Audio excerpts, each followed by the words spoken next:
Hi, everyone. So one thing that some people have kind of been running into is when you're trying to put, the triphenylphosphines in, that there's a good chance, right, that you're going to end up having, right, if you draw them in. So let's say, right, I throw in the phosphorus first. Right, is there P?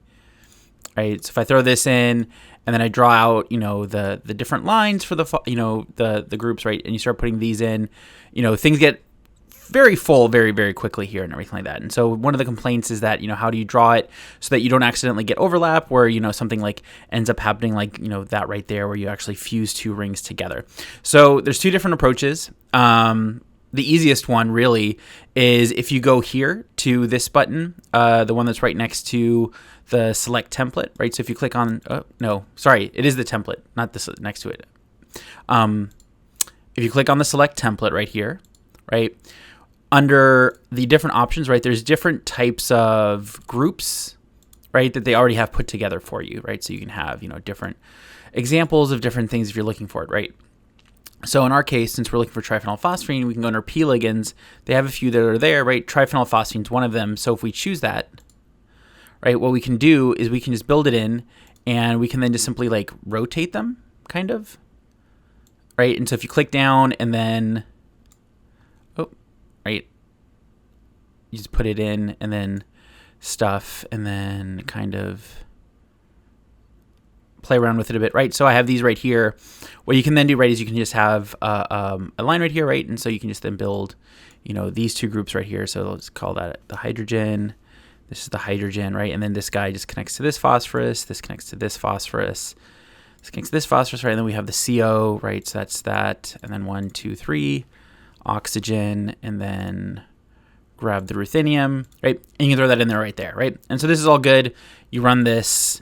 It should give you, right, our compound, right? And so first hit, right off the bat, right, we have our bad boy right here. And you could use it.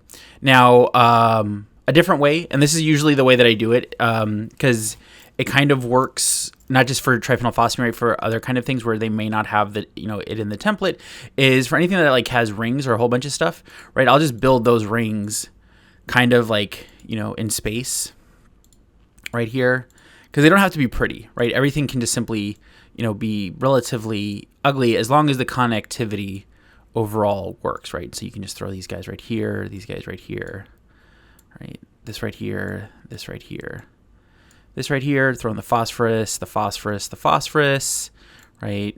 Now throw in the two hydrogens, throw in the CO, and then connect it, right? Hydrogen, hydrogen, phosphorus, phosphorus, right? So it's an ugly molecule, but that's not what matters, right? Because the software is just simply going to be like, oh, okay, right, this is what the connectivity is. This is what I'm looking for, ruthenium, right? And so if we search this right here, it's going to give us the exact same results, right?